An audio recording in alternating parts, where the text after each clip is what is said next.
Welcome to These Are the Blades of Our Lives, the figure skating show where I talk to you about figure skating like it is drama for our mamas.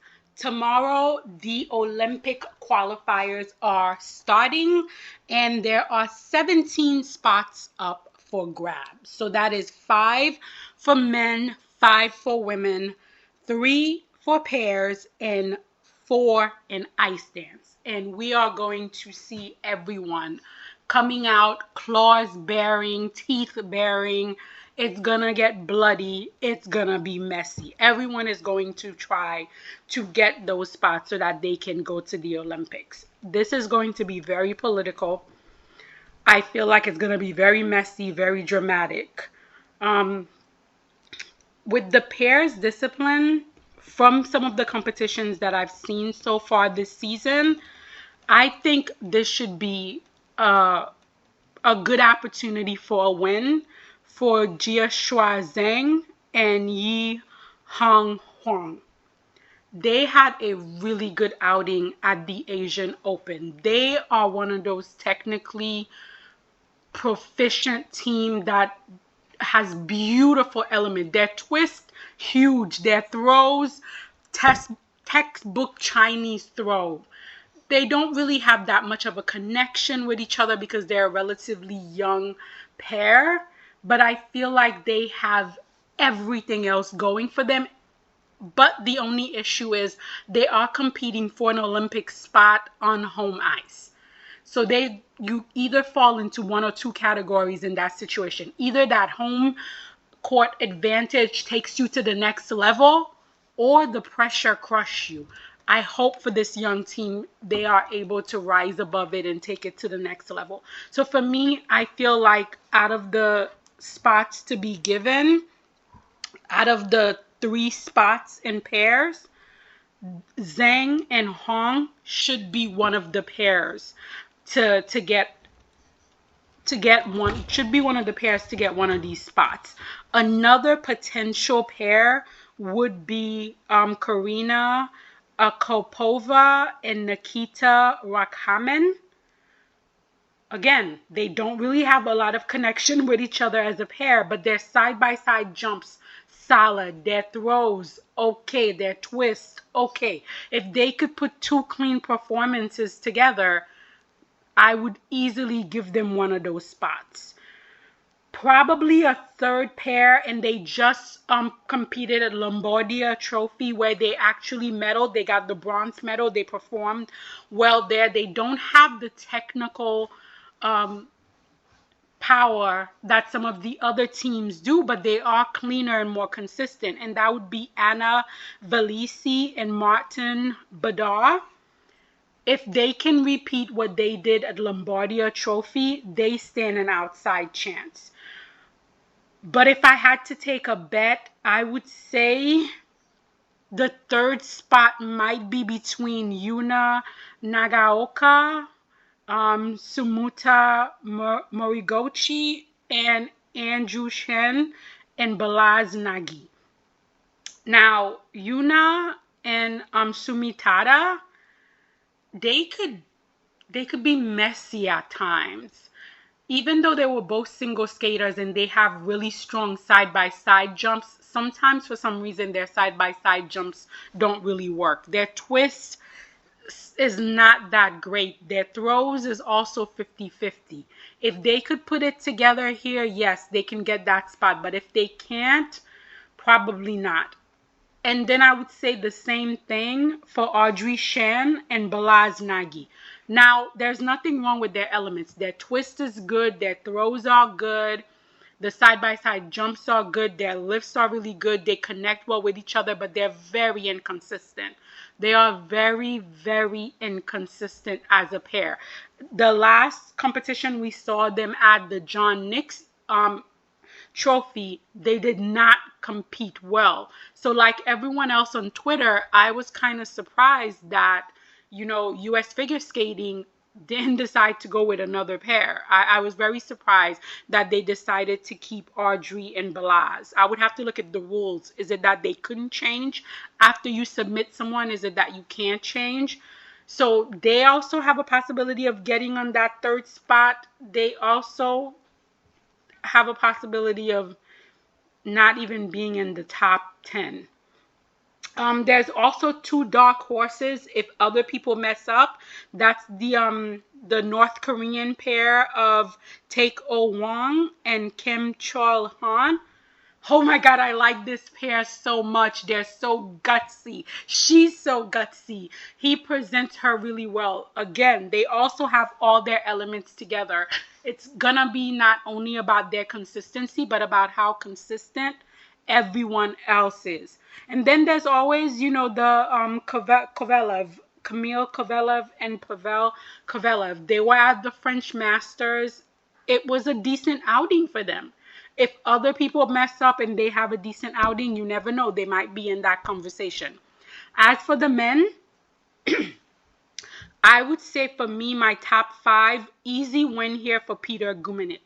You guys know PD is one of my favorite. I've been a fan of PD since he was in the juniors competing. I love how well balanced he is as a skater. He's one of those skaters who's grown consistently, both artistically as well as technically. He's never been one of those skaters that sacrifice his artistry so that he can propel his technical abilities. He literally has had them grown together, and I love to see that for him. I've seen both of his programs so far this season, and they're good program. He literally just has to go clean here, and I could see him winning it. Other skaters that I'm expecting to possibly see in the top 5 would probably be Alexander Vlasenko, another good jumper. If he can land his technical layout, I definitely see him in the top 5. Korolo Masak from Ukraine, again, just competed at Lombardia, landed his quads, did most of his jumps. If he can come here again, repeat what he did at Lombardia, he's likely to get one of those spots. Francois Pitot, very young skater. This is his first or second year on the Senior Grand Prix. He's up and down. He can have brilliant performances, or he can just be wiping the ice. If he can have a brilliant performance here, I can see him in the top 5.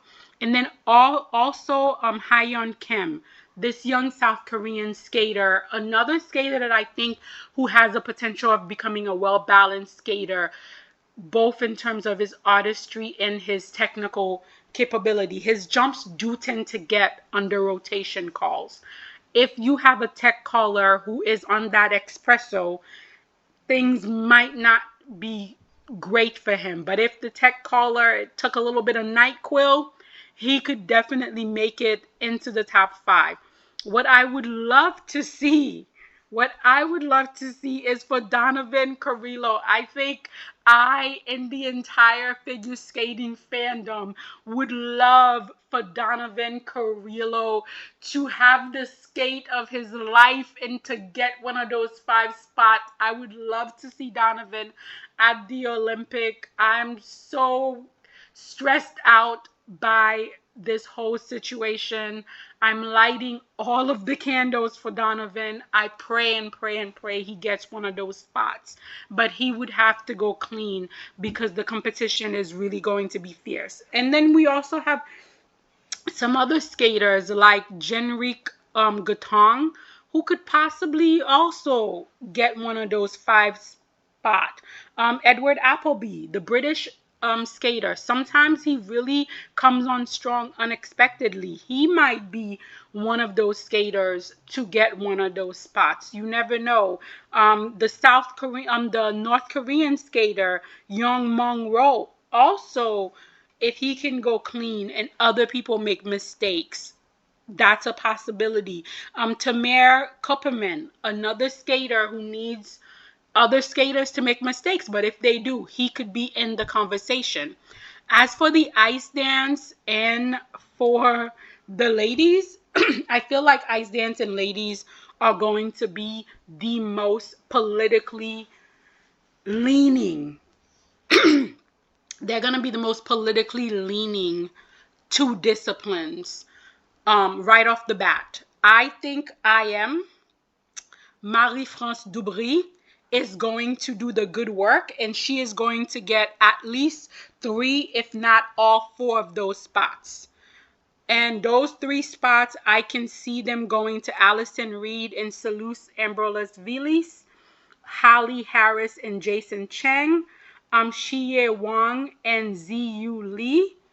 As for the other spot, that 4th spot for dance, that's really the one that I'm really looking at, because I'm thinking right off the bat, there's no way that IM is not going to rig this so that their skaters don't get 3 spots. So for that 4th spot, there's a couple of potentials. Sophia Val and Asaf Kazinov. The other team from Spain, I think they're quite lovely. They have some beautiful skating skills. They connect well with each other. There's definitely a possibility for them, to get in there. Caroline Sosis and Shane Ferris. I don't know. The judges never seems to go with this team, and they no longer have the Canadian Federation behind them. I don't know how much could be done there, but they're a possibility for that 4th spot. And then Yutana Yoshida and Masaya Morita. The Japanese Federation does not fight for their skaters, and they do not tend to use their political pull.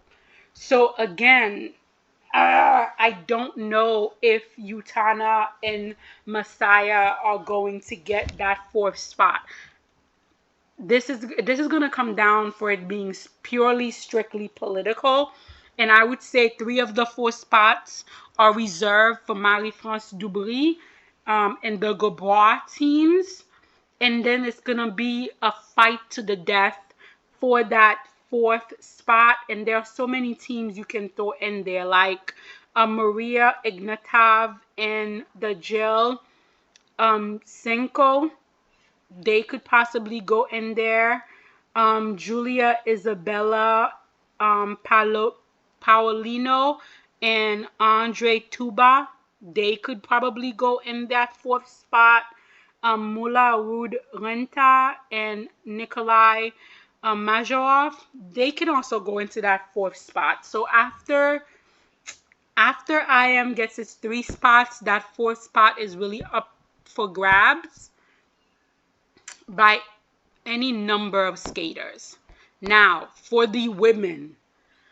Now, I know that Adelina Petrosyan is going to win this competition. I don't agree with that, but I do know, given the power of the Russian Federation, given the fact that the ISU has and probably will continue to bow down to the Russian Figure Skating Federation, I don't see a situation in which Adelina Petrosyan does not win this event. And this is the thing about the Russian Federation.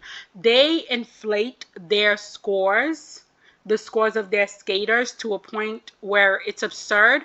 But what makes it brilliant is that when they come onto the international scene, they force the judges, or they white envelope the judges, or they finagle, or they politic in the back, so that the judges also keep in line with their inflated national scores.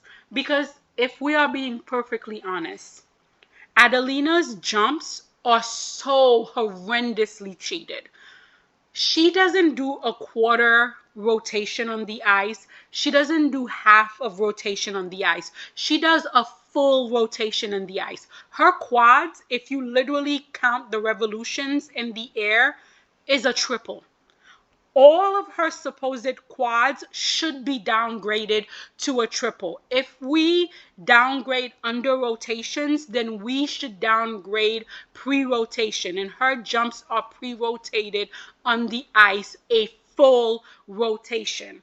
But we know that's not what's going to happen. The judges are not going to call her jumps like they're supposed to. She's going to get credited for quads. That did not happen. And when that happens, they're also going to give her PCs that she doesn't have. I actually like Adelina Petrosian. Years back, when I made a video about which of the E30 skaters do I think will be able to survive the batch that was coming after AAA, my pick was Adelina Petrosian. And the reason why I picked Adelina was because she has a personality that reminded me very much of Evgenia. She has a fighter spirit. She has personality. She has drive. So that was the first reason why I picked her. The second reason was genetic. Out of all the E30 skaters, she was the one that had the smallest bone structure. And given the E30 technique where you literally have to be between 16 to like 105 pounds in order for your body to not completely break down under that technique, Adelina seemed to be the skater whose genetic makeup was best suited to survive that particular technique. So years ago, I had picked Adelina to be the one to survive and maybe make it to an Olympic. Having said all that, it does not change the fact that she doesn't have the skating skills of some of the other skaters. She does not have the programs of some of the other skaters. You guys know Daniel Gleichenhaus create the most cluttered, messy, and the two programs she's performing here, the Michael Jackson is an awful program. The Tango is a little less awful than the Michael Jackson. So the fact that they're gonna fully give her the scores for these pre-rotated quads, and then they're gonna give her presentation, composition, and all of these scores and inflate her scores here is going to piss me off to no end. Because I will be honest with you, I would have had her in like 5th or 6th place. Personally, even though I have not seen Luna Hendricks compete all season, in my mind, the way this should go is Luna Hendricks in 1st place, Victoria Safonova in 2nd place. I have seen the quads that she is posting on Instagram, and that is a woman looking quad. That is a girthy looking quad. That is a full rotation in the air looking quad. So if we're going to like reward a quad, I'd prefer Safonova be the one that gets rewarded with that. Then I would have Anastasia Gabanova in 3rd place. After Anastasia, I would have Ruyan Zhang in 4th place. And I know this is highly unlikely and probably not going to happen, but I would have Josephine Taljegad in 5th place. I don't care. I don't care. Then I would have Adelina in 6th place. If we downgrade her quads to the triples that they're supposed to be, and we give her the 6 for skating skills, presentation, composition, that's where she would be. She would be in 6th place. I know what's going to happen, but I'm telling you what I want to see happen. That's what I want to see happen. So for me, it's Luna Hendrick, Victoria Stefanova, Anastasia Gabanova, Ruyan Zhang, Josephine Telegad, and then Adelina Petrosian. What's going to happen because of all the politics is it's going to be Adelina Petrosian, Luna Hendricks, probably Anastasia Gabanova, then Victoria Stefanova, and then maybe Ruyan Zhang if the Chinese Federation can really, really pull for her to get in there. And then there are just some like skaters that I know won't make it, but I'm still really interested to see them. Tees Cheng Chen, I would really like to see her have a clean skate here. Antanoia Dubinina, another very interesting skater. I know she's probably not going to get one of those 5 spots, but would love to see her have an interesting skate here. Andrea Motasino Cantu, girthy jumper possibly in the making. And then Gia Queen Isaac. She's such a ice present type of skater. So I would love to see her have a good outing here.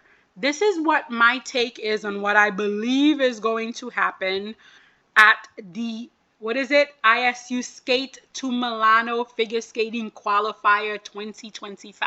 You guys let me know in the comment, how do you think it's going to play? How political do you think this hot mess is going to be? How dirty is it going to be?